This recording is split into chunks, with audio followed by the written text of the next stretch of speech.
Selamat malam, kembali lagi bersama aku Wendy di OST, obrolan sebelum tidur. Episode kali ini bakal panjang banget karena aku akan mengulas buku berjudul Universal Journalist karya David Randall. Buku ini menjelaskan tentang cara menjadi jurnalis yang baik.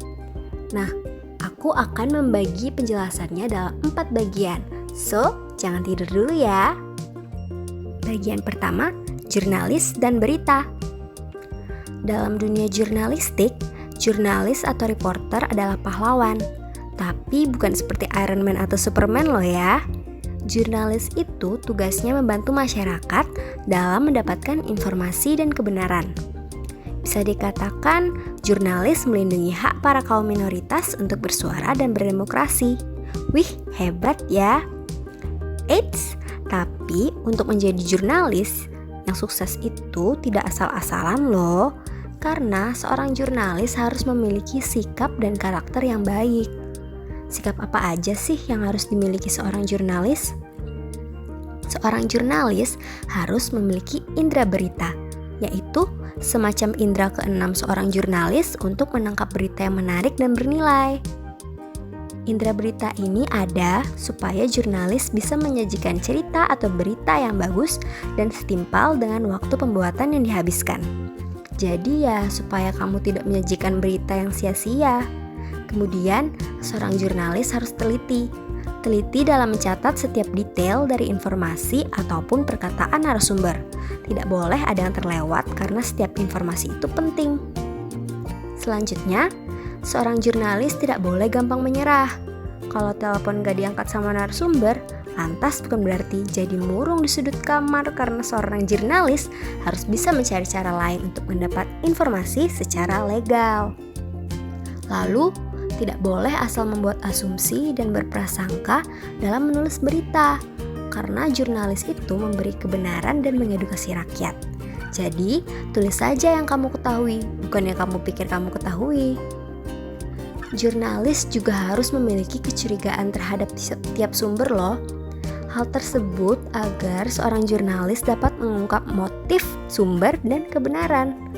Selain itu, jurnalis harus memikirkan para pembacanya. Apa yang mereka ingin ketahui dan perlu dijelaskan. Karena mau bagaimanapun, jurnalis ada untuk membaca. Dan sikap yang paling penting bagi jurnalis adalah profesionalitas. Jurnalis harus bisa memisahkan pekerjaan dengan pandangan pribadi dan bekerja secara efisien, cermat, dan cepat. Kalau tadi itu sikap yang harus ditunjukkan, lalu karakter jurnalistik apa dong? Pertama, seorang jurnalis harus memiliki kepribadian ramah dan easygoing kepada setiap orang sehingga menjalin relasi yang baik dengan rekan kerja maupun narasumber. Kedua, memiliki determinasi yang kuat dengan sikap pantang menyerah dan mampu mengatasi segala masalah. Kalau perlu, duduk berjam-jam sambil menelepon setiap sumber untuk mendapatkan informasi yang diinginkan. Ketiga, keberanian, yaitu berani untuk bertanya bila tidak mengerti dan terkadang kelancangan juga diperlukan loh. Keempat, semangat dan rasa ketidakadilan.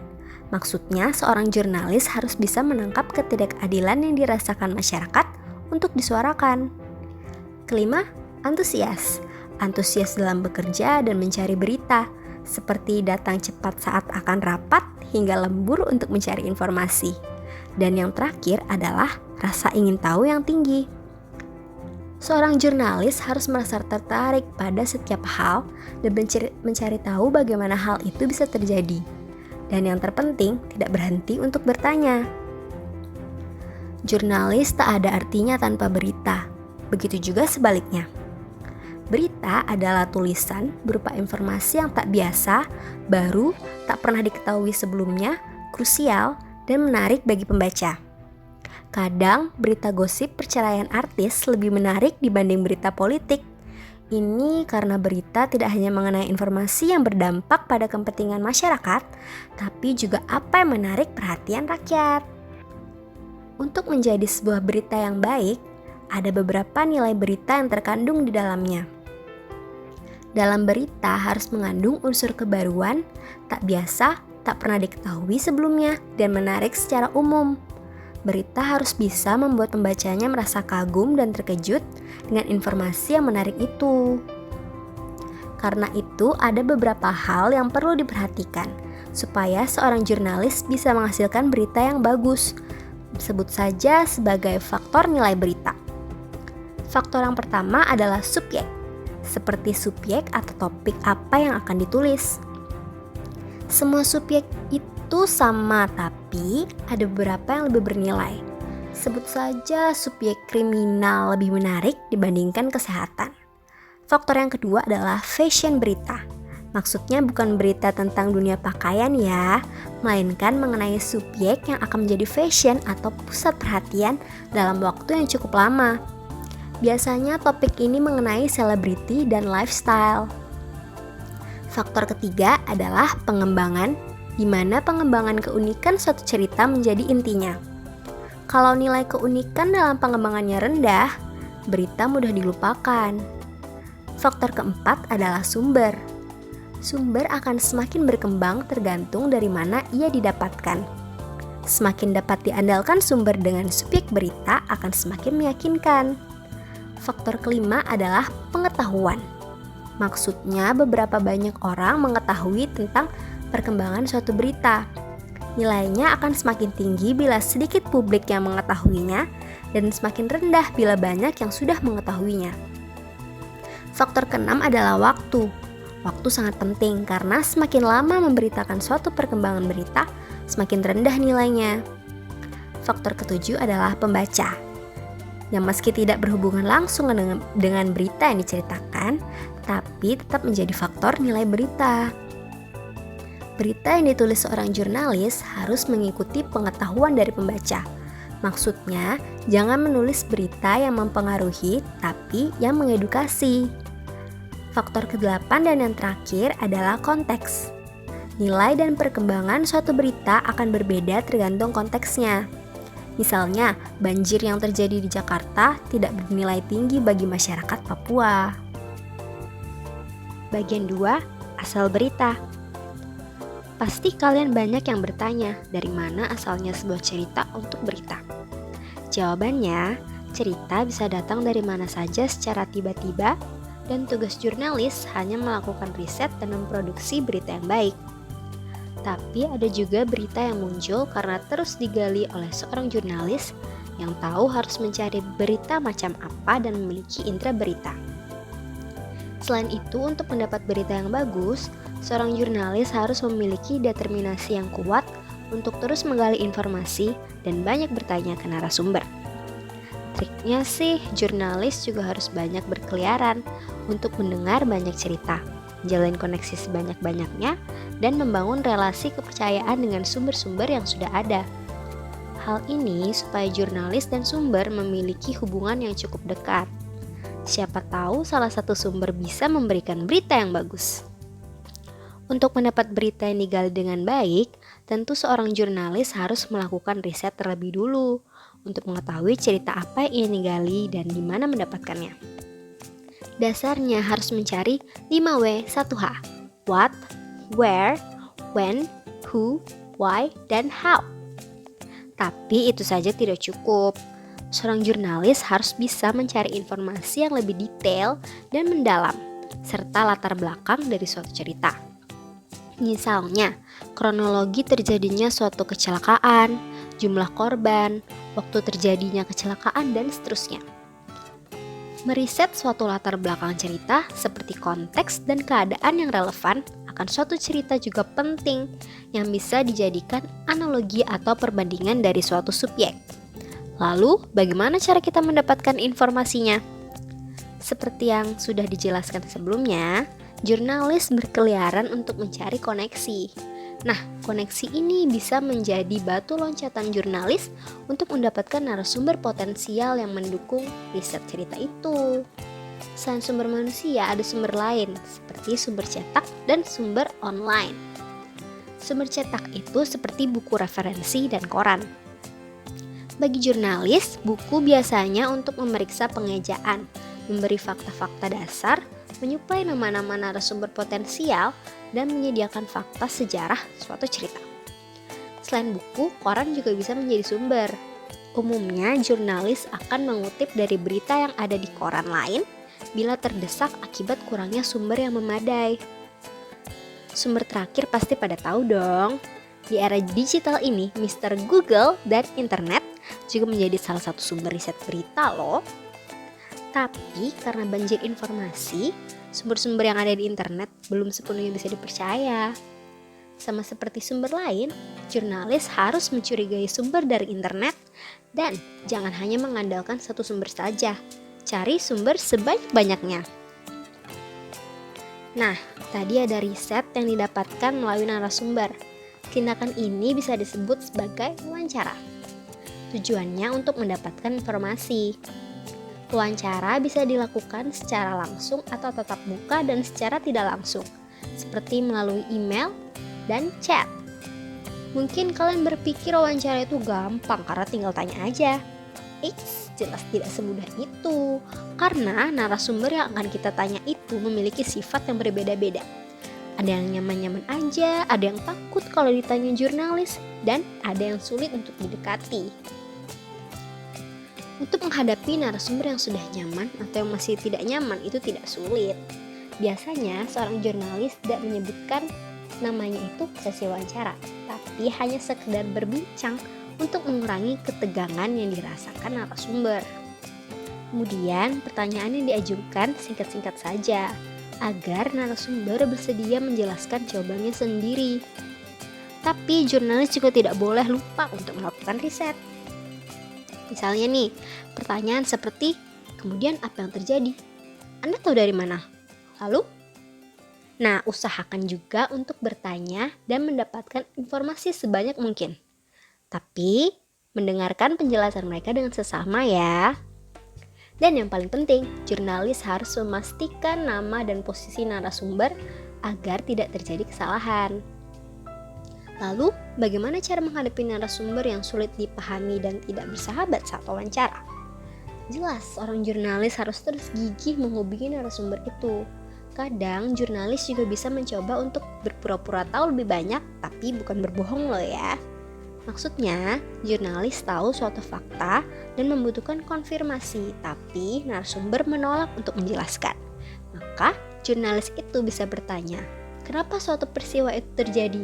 Dan bukan apa benar peristiwa itu terjadi. Bagian ketiga, menulis dan melaporkan berita. Kalau sudah tahu apa itu berita dan dari mana asalnya, pertanyaan selanjutnya adalah bagaimana cara membangun cerita untuk berita. Sebelum menulis, seorang jurnalis harus melakukan perencanaan terlebih dahulu. Jurnalis merencanakan subjek atau topik apa yang ingin diliput dan bagaimana cara dan sudut peliputannya. Hal ini agar jurnalis dapat membangun cerita yang baik dan tidak asal-asalan. Perencanaan bisa dilakukan bersamaan dengan meriset, supaya jurnalis bisa lebih menguasai materi berita yang akan dibangun. Konstruksi cerita yang baik harus mengandung kejelasan, organisasi, dan efisien. Bentuknya adalah segitiga terbalik, lebar di awal dan semakin menyempit di akhir. Agar cerita yang dibangun lebih baik, jurnalis harus bisa mengambil alih materi. Maksudnya, melakukan survei untuk mencari informasi, memutuskan esensi atau inti yang ingin disampaikan, membayangkan keseluruhan cerita dan efek apa yang ingin dicapai, memilih bagian mana yang dibutuhkan dan mana yang tidak, serta bagaimana setiap elemen cerita bisa saling mencocokkan. Informasi yang menarik harus dimasukkan ke dalam intro agar menyusun cerita menjadi lebih gampang. Intro itu adalah bagian awal yang menentukan apakah pembaca ingin lanjut membaca sebuah berita atau tidak. Intro harus ditulis semenarik mungkin agar pembaca tidak berpindah ke berita atau artikel lain. Caranya, intro harus langsung ke inti, rapi, dan tidak ambigu. Inti cerita yang dimasukkan ke dalam intro haruslah yang penting dan mengejutkan, tapi juga tidak membuat pembaca bingung. Untuk detail tidak perlu disertakan dulu karena harus dimasukkan dalam paragraf berikutnya. Supaya pembaca tidak bosan, Intro tidak boleh diawali dengan digit angka dan nama jabatan yang panjang. Kedua hal tersebut malah membuat pembaca pusing dan malas untuk membacanya. Misalnya, ada angka nih, 1.1250. Wah, pusing banget kalau harus baca kan? Nah, intro itu boleh panjang, asal menarik dan mampu membuat pembaca tergiur untuk melanjutkannya. Intro juga bisa dibuat secara naratif, anekdot, intro kesimpulan, pertanyaan, filosofi, candaan, dan historical. Setelah intro, jurnalis bisa memasukkan informasi dan detail cerita, tapi harus disusun dengan rapi, jelas, dan kronologis, serta tidak loncat-loncat. Untuk menghubungkan tiap aspek cerita harus senatural mungkin. Kalau bisa mengurangi proliferasi seperti tapi atau tetapi. Supaya cerita tidak monoton, juga bisa memasukkan kutipan yang menarik. Dan dalam cerita berlanjut, buat kesimpulan. Dalam berita juga membutuhkan deskripsi cerita. Ini karena pembaca tidak berada langsung dalam suatu peristiwa dan sudah menjadi tugas jurnalis untuk menjadi mata dan telinga mereka yang menjelaskan secara rinci dan jelas bagaimana peristiwa itu terjadi. Seperti ekspresi apa yang dipasang di wajah pejabat politik ketika disinggung tentang korupsinya, suasana saat demonstrasi, hingga warna mobil yang melakukan tabrak lari. Jurnalis harus menerangkannya secara detail dan spesifik, hingga membuat pembaca juga merasakannya. Hati-hati juga dalam melakukan perbandingan dan menggunakan istilah yang tidak dimengerti masyarakat umum. Misalnya nih, menjelaskan jalan yang terkena longsor dijelaskan dalam meter, bukan dalam kaki. Untuk membuat berita menarik, terkadang kutipan sumber perlu dimasukkan. Tapi memasukkan kutipan bukan hal yang wajib.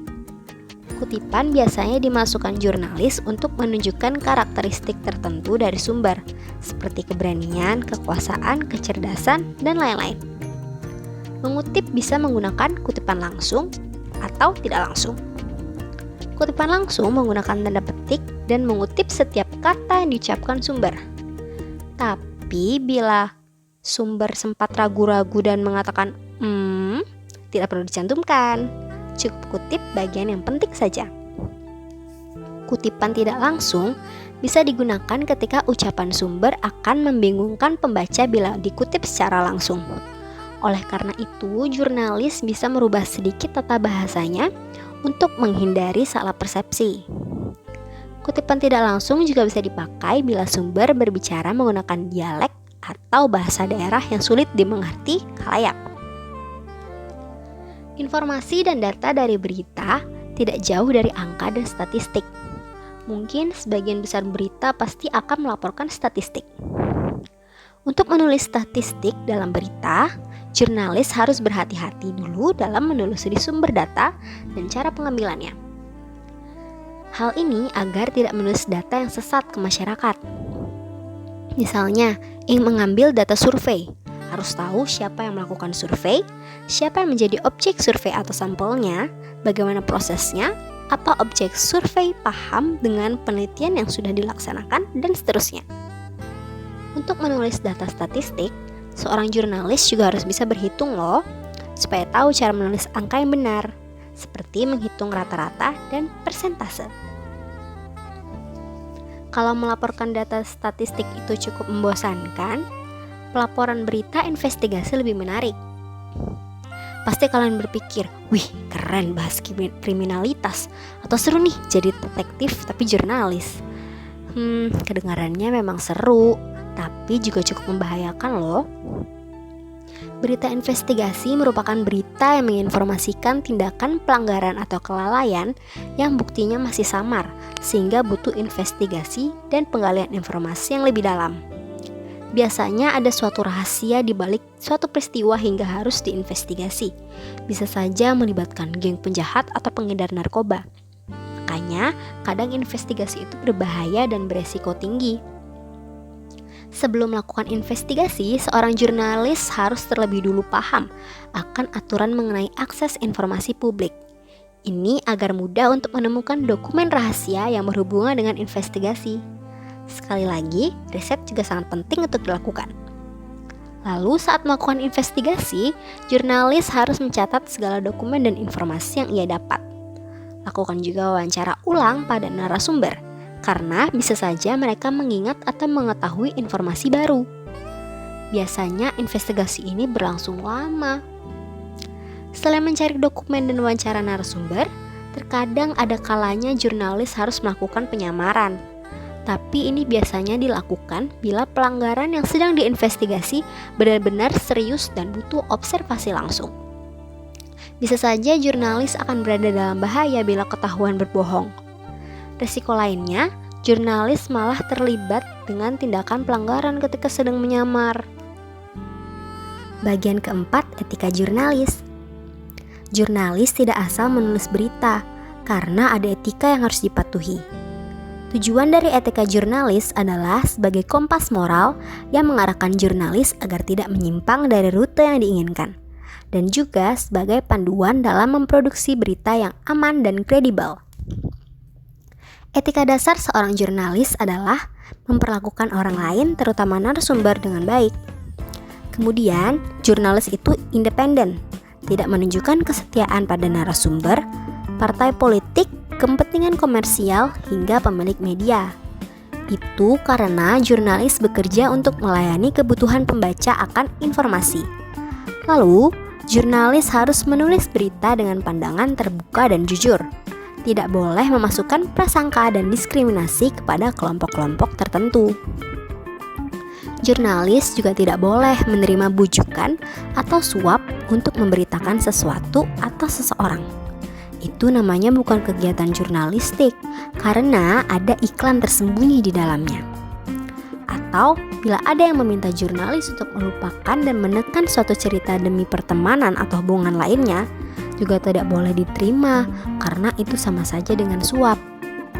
Selanjutnya, jurnalis juga tidak mengada-ngada atau menciptakan kutipan, fakta, dan narasumber yang tidak nyata. Itu sih namanya hoaks, bukan fakta atau kebenaran. Jurnalis itu memiliki kekuasaan, tapi tidak boleh menyalahgunakannya untuk mengancam atau meraih keuntungan diri sendiri yang malah merugikan orang lain. Kemudian, jurnalis juga tidak boleh melanggar aturan dan hukum yang berlaku, meski itu demi mencari kebenaran sekalipun. Biasanya berita investigasi yang memungkinkan terjadi pelanggaran ini. Karena itu sebisa mungkin jurnalis tidak melakukan investigasi yang melanggar aturan dan lebih baik menyerahkannya pada pihak polisi. Menjaga privasi narasumber dan tokoh yang akan diliput juga penting. Tapi arti privasi ini masih sedikit mengambang. Misalnya mengenai privasi hubungan presiden dan sekretarisnya. Mungkin kalau diliput akan melanggar privasi presiden, tapi bagi publik perlu mengetahuinya karena presiden merupakan tokoh penting dan berpengaruh. Jadi, jurnalis harus memiliki alasan yang kuat jika harus melanggar privasi seseorang dan sadar akan konsekuensinya. Jurnalis memang dianggap sebagai pahlawan jurnalistik, tapi seorang jurnalis tetaplah manusia yang terkadang melakukan kesalahan. Kesalahannya tentu saja seputar menulis berita, seperti salah pada nama narasumber, fakta yang disajikan kurang lengkap hingga sesat, salah interpretasi, hingga hoaks atau menulis berita bohong. Sesuai dengan etika jurnalis, bila mereka melakukan kesalahan, sudah sepantasnya kesalahan itu diperbaiki dan bukannya berpura-pura tidak tahu. Kesalahan tersebut bisa dicegah bila jurnalis memeriksa ulang informasi yang akan diberitakan dan tidak menulis secara terburu-buru. Tapi ada kalanya kesalahan tersebut tetap saja terjadi meski sudah berhati-hati. Karena itu, untuk menangani masalah kesalahan tersebut, jurnalis harus menyelesaikannya dengan cepat dan keterus-terangan. Kalau sadar telah melakukan kesalahan, jurnalis harus cepat memperbaikinya sebelum berita dipublikasikan. Bila sudah terlambat, segera menerbitkan permintaan maaf dan berita yang sudah diperbaiki. Hal ini untuk menghindari gugatan. Kesalahan ketik hingga kurangnya data merupakan kesalahan yang bisa dimaklumi dan diperbaiki. Tapi hoaks sudah beda lagi levelnya. Hoaks adalah berita bohong yang tidak benar dan belum tentu terjadi, yang ditulis untuk mendapatkan ketenaran dan popularitas. Menulis berita hoaks jelas adalah kesalahan fatal dan melanggar etika jurnalis. Keinginan untuk cepat sukses dan tenar membuat jurnalis buta dan melupakan peran mulianya bagi publik sebagai penyampai informasi dan kebenaran. Karena itu, disarankan seorang jurnalis harus berhati-hati dalam mencari fakta dan tidak menyebarkan berita bohong.